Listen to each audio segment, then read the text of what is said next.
Aunty, আমরা 3-4 দিনের জন্য গ্রামে যাচ্ছি আমার ভাইয়ের বিয়ে উপলক্ষে। 3-4 দিন পরে আসবো, আপনি আপনার গ্রাম থেকে ঘুরে আসুন। না না ম্যাডাম, আমি গ্রামে যাব না, আমি এখানেই ঠিক আছি। আপনারা গ্রাম থেকে ঘুরে আসুন। কেন? আপনার কি ইচ্ছা করে না আপনার ছেলে নাতি পুতিদের সাথে দেখা করতে? ইচ্ছা তো করে, আপনারা যান। আমি এখানেই ভালো আছি, আমি এখানেই থাকি। ইচ্ছা করে তাহলে যাবেন না কেন? আপনি তো 3-4 দিনের ছুটি পাচ্ছেন, যান গিয়ে ঘুরে আসুন, আপনার ভালো লাগবে, আবার আপনার পরিবারেরও ভালো লাগবে। আপনারা তো চলে যাবেন বাড়ি পাহারার জন্য, আমি এখানেই থাকি। আপনি ওইসব নিয়ে টেনশন করবেন না, বাড়িতে কিছুই হবে না, আমরা তালা লাগিয়ে যাব। আপনি বরং আপনার গ্রাম থেকে ঘুরে আসুন। ঠিক আছে, আমার জিনিসপত্র আমি গুছিয়ে নিচ্ছি। ঠিক আছে আন্টি।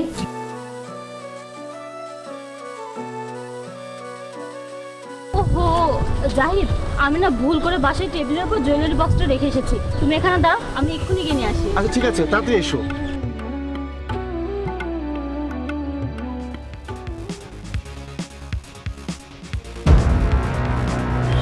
আমাদের বাড়ির গেটের সামনে এভাবে কে শুয়ে আছে দেখি তো। আরে আন্টি, আপনি আপনি এখানে এভাবে শুয়ে আছেন কেন? আমি আসলে আচ্ছা, আপনাকে ভিতরে আসুন তারপর।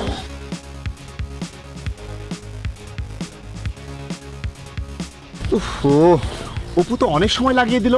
যাই দেখি তো কি করছে। বসুন।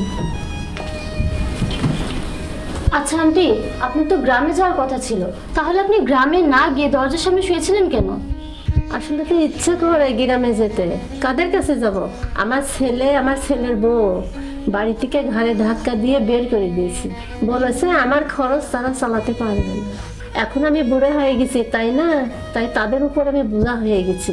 এখন তো ওদের আমি কাজেই আসি না, বেশি কাজকাম করতে পারে না, তাই জন্য ওরাও আমার দেখাশোনা করতে পারবে না, তাই আমাকে বাড়ি থেকে বের করে দিয়েছে।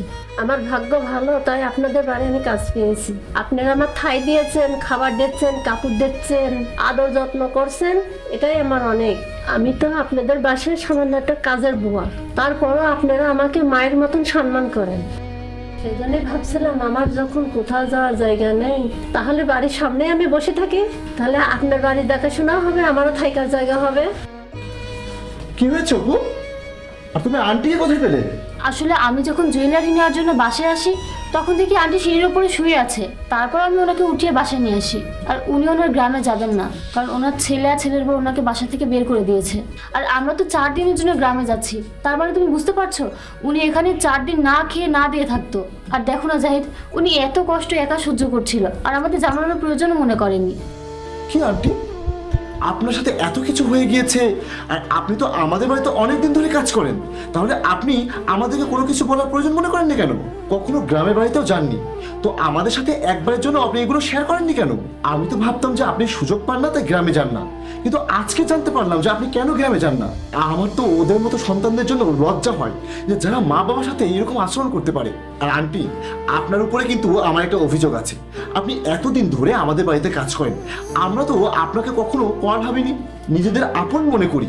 আর আপনার সাথে এত কিছু হয়ে গিয়েছে, আর আপনি আমাদের একবারও বলেননি কেন? আমার কি মনে হয় জানেন আন্টি, আপনি আমাদেরকে একবারের জন্য আপন মনে করেননি, আর এই জন্যই আপনি আমাদেরকে কিছু জানাননি। না না সাহেব, এমন কোনো ব্যাপার না। আপনারা তো আমার সন্তানের মতন। আপনারা যদি না থাকতেন হয়তো আমি রাস্তায় ভিক্ষা করে বেড়াতাম। আপনারা ছেলেবেলা, তাই আমি খেতে পারছি, তাই পড়ার জন্য পোশাক পাচ্ছি। আপনারা হঠাৎ করে গ্রামে যাওয়ার কথা বললেন, এজন্য আমি ঘাবড়াই গিয়েছিলাম। আমার তো কোথাও যাওয়ার জায়গা নাই, তাই ভাবলাম আমি শিরের কাছেই থেকে যাই। আপনি আমাদের থেকে বয়সে অনেক বড়, কিন্তু আমি আপনার কাছে একটা রিকোয়েস্ট করছি, আপনি কখনোই নিজেকে একা মনে করবেন না। আপনার আর কেউ থাকুক বা না থাকুক, আমরা কিন্তু আপনার সাথে সব সময় থাকবো। আমরা তো সব সময় আপনাকে মায়ের মতো মনে করেছি। আপনি যদি ভালো না থাকেন, তাহলে আমরা কি ভালো থাকতে পারবো? আজকে থেকে আপনি এই বাড়িতে আমাদের সাথেই থাকবেন। আপনার যা মন চায় আপনি তাই করতে পারবেন, আর এই জন্য আপনাকে কখনোই বাধা দেওয়া হবে না, বুঝতে পেরেছেন? আপনাদের অনেক অনেক ধন্যবাদ সাহেব। আমি দোয়া করি আপনারা সারা জীবন এভাবে যেন সুখী থাকেন। অপু, বলছিলাম কি, আমরা যখন গ্রামে বিয়ে খেতে যাচ্ছি, তাহলে ওনাকে সাথে করে নিয়ে যাই। উনি বাসায় একা একা বসে বোর হবেন, তার থেকে আমাদের সাথে গেলে ওনার ভালো লাগবে। হ্যাঁ আন্টি, আমাদের সাথে চলুন আমার ভাইয়ের বিয়েতে। আসুন।